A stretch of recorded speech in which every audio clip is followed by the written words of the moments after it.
इस वीडियो में दो खिलाड़ियों पे सबसे ज्यादा फोकस होगा, शिवम दुबे और दूसरे अभिषेक शर्मा।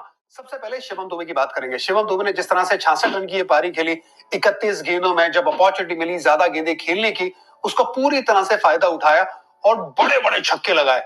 बैलेंस कमाल का देखने को मिलता है, हाथ जो थोड़ा सा दूर जाता है लेकिन ऊपर से नीचे आता है, जो बैट फ्लो रहता है वो बहुत स्मूथ है। ये बैट फ्लो देखने में बड़ा मजा आता है, उसका इस्तेमाल करके बहुत बड़े बड़े छक्के लगाता है, बल्लेबाजी कमाल की करता है, गेंदबाजी में विकेट निकाल रहा है। पिछले 10 मुकाबले देखेंगे ना, उसमें 2 हाफ सेंचुरी दिखेगी, सिर्फ 2 बार सिंगल डिजिट का स्कोर है, बाकी कंसिस्टेंटली वो रन बनाता ही बनाता है। उस तरीके का ये खिलाड़ी बन चुका है। एक और बात है ना कि जब जब अब टीम शीट पे T20 क्रिकेट, इंडियन क्रिकेट का नाम लिखा जाएगा, इसका नाम पक्का लिखा जाएगा, वैसा काम कर दिया है। हम विश्व कप की बात करें, फाइनल में वहां पे भी कैमियो देखने को मिला था। एशिया कप की फाइनल में भी जबरदस्त बैटिंग की थी, वो कैमियो देखने को मिला था।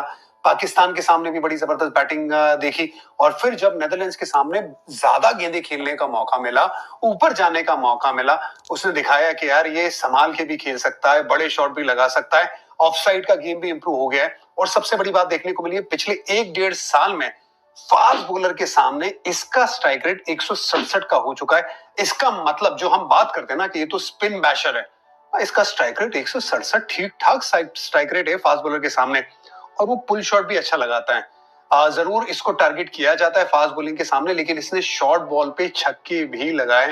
उस तरीके का ये खिलाड़ी, आज भी वो शॉर्ट बॉल को बहुत अच्छे से इसने टारगेट किया। फिर स्पिन को तो हम देखते ही हैं कि वो कितना अच्छा खेलता है, जब गेंद मिलती है नया गेंद भी डाल देता है। पहले हमने देखा है फाइनल में एशिया कप की, और फिर आज भी जिस तरह से उसने 2 विकेट निकाली है, बार बार जब जब उसे गेंदबाजी करने का मौका मिलता है वो बहुत अच्छी गेंदबाजी भी करता है। वाइड यॉर्कर का भी इस्तेमाल कर रहा था, क्रॉस बॉलिंग कर रहा था और वो यॉर्कर की तरफ जा रहा था। इसका मतलब उसका जो जहन है वो सही डायरेक्शन में जा रहा है, क्योंकि अगर जरूरत पड़ी गेंदबाजी करने की तो ये बंदा आपको तैयार मिलना चाहिए।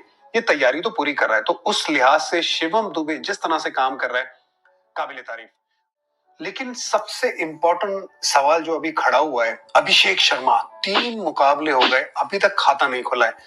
World number 1 T20 batter, world cup में आता है, बड़ी उम्मीदों के साथ आता है, लेकिन सामने वाली टीम ये बायलैटरल सीरीज नहीं है, ये विश्व कप है, प्लानिंग करती है, प्लानिंग के तहत पहले मुकाबले में फंसाती है ऑस्ट्रम के बार। चलो वहां पे तो कोई पैटर्न नजर नहीं आया, लेकिन पैटर्न नजर आया लास्ट के 2 मुकाबले में।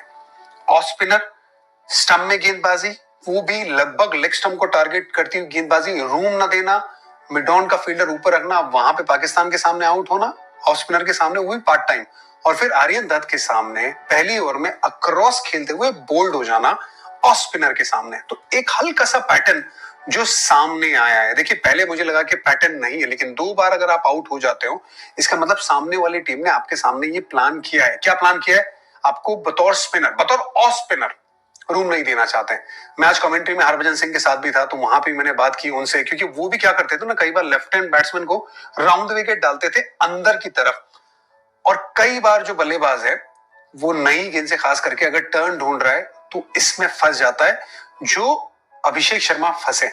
अब वो क्यों फंसते ये भी है, उनका जो बैट है वो थोड़ा सा बाहर से आता है, और बल्ला जब नीचे आता है तो सीधा नहीं आता है, सी ही पहले बाहर जाता है फिर सीधा होने की कोशिश करते हैं, लेकिन आता थोड़ा अक्रॉस ही है। इसी वजह से स्क्वायर बड़ा अच्छा खेलते हैं, फास्ट बॉलर को रूम बना के बहुत अच्छा खेलते हैं, लेग साइड पे भी स्क्वायर बड़ा अच्छा खेलते हैं। लेकिन अगर ऑफ स्पिनर आएगा ना, मेरी एडवाइस रहेगी अभिषेक शर्मा के लिए कि अगर दोबारा ऑफ स्पिनर आपके सामने आए, जो आएंगे वो प्लान करेंगे, वो कोशिश भी यही करेंगे कि रूम नहीं दें।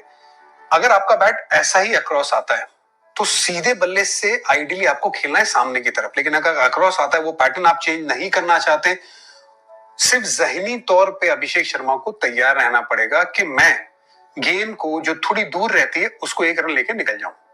आगे पड़ेगी तो फिर वो थोड़ा सा जो अक्रॉस बैट आएगा उसको एडजस्ट कर पाएंगे, क्योंकि लेंथ आगे होगी तो पैर से भी आप पहुंच जाएंगे, और फिर आपका बल्ला जिस तरह से आएगा, भले ही थोड़ा सा अक्रॉस भी आएगा तो भी आप सीधा खेल पाएंगे। लेकिन अगर दूर वाली लेंथ है, आपका जो नेचुरल थॉट भी है कि आपको अक्रॉस जाना है, उसमें अगर आप चले गए तो आप फंस जाएंगे, आपको रूम नहीं मिलेगा, आपको रूम नहीं दिया जा रहा है। तो इसमें 2 चीजें रहती हैं, आप जहनी तौर पे तैयार रहिए कि आपके सामने ये प्लान आने वाला है, आपको ज्यादा अक्रॉस नहीं जाना है, खास करके शुरू में 1 रन लेके या नीचे लो रश शॉट खेल के जिसमें चौका भी आ सकता है, वैसे करके आप चले जाइए। और दूसरा सबसे इंपॉर्टेंट बात, अपने खेलने के अंदाज को ना बदलें। एग्रेशन जो है आपका, वो आपकी ताकत है, उस पर आप बने रहिए। जरूर आपको परसेंटेज खेलना है, जो आप सामने वाली टीम प्लान कर रही है उसको काउंटर करना है, उसमें शायद 1 बॉल 2 बॉल आप ले सकते हैं, 1 ओवर ले सकते हैं, नो प्रॉब्लम। लेकिन आपका अंदाज जो है उसने आपको यहां तक पहुंचा है, नंबर 1 बनाए। एग्रेशन के साथ आप खेलते हुए आगे बढ़े हैं, एग्रेशन को बिल्कुल भी ना छोड़े, उस लिहाज से आपको आगे बढ़ना पड़ेगा। और गौतम गंभीर को जितना मैं जानता हूं, मेरी सोच भी यही रहेगी, वो उनको बैक करेंगे, क्योंकि जब कोई अच्छा खिलाड़ी रहता है, नीचे आता है, गौतम गंभीर की कप्तानी भी वैसी होती थी और कोचिंग भी वैसी है कि उसे बैक करने की पूरी कोशिश करता है। तो ये बैकिंग जो रहेगी वो जरूर वैसी रहेगी कि जाइए आप अपना शॉट है वो खेलना है। जरूर उनके साथ वो काम करते हैं, हमने देखे विजुअल्स ये मुकाबले से पहले भी कि बहुत ज्यादा काम किया प्रैक्टिस में गौतम ने अभिषेक शर्मा के साथ। लेकिन सोच बिल्कुल पॉजिटिव अभिषेक शर्मा की, उसी से आप आगे बढ़े, रन आ जाएंगे भाई। लेकिन थोड़ा सा ऑफ स्पिनर रूम ना दे, तो आपको किस तरह से खेलना है उसकी तैयारी आप करके आइए।